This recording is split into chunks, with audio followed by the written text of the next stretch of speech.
நான் ஏற்கனவே நம்முடைய மாண்புமிகு துணை முதலமைச்சர் அவர்கள் சமீபத்தில் ஒரு கூட்டத்தில் பேசும்போது சொன்னார்,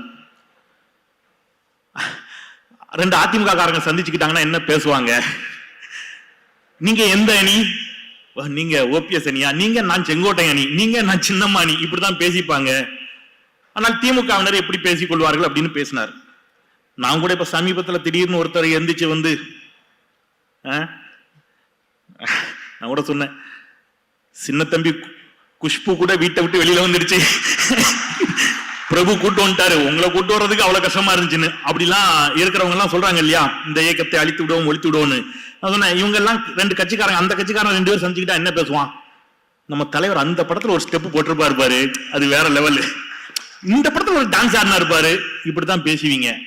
ஆனால் திராவிட முன்னேற்ற கழக தோழர்கள் 2 பேர் 4 பேர் ஒரு இடத்தில் சேர்ந்தால் என்ன பேசுவார்கள்? மூத்த தலைமுறையா இருந்தா, நீங்க மிசால கைதானவரா, நீங்க தடாவா, நான் பாளையங்கோட்டை ஜெயில இருந்தேன், நான் வேலூர் ஜெயில இருந்தேன் இல்ல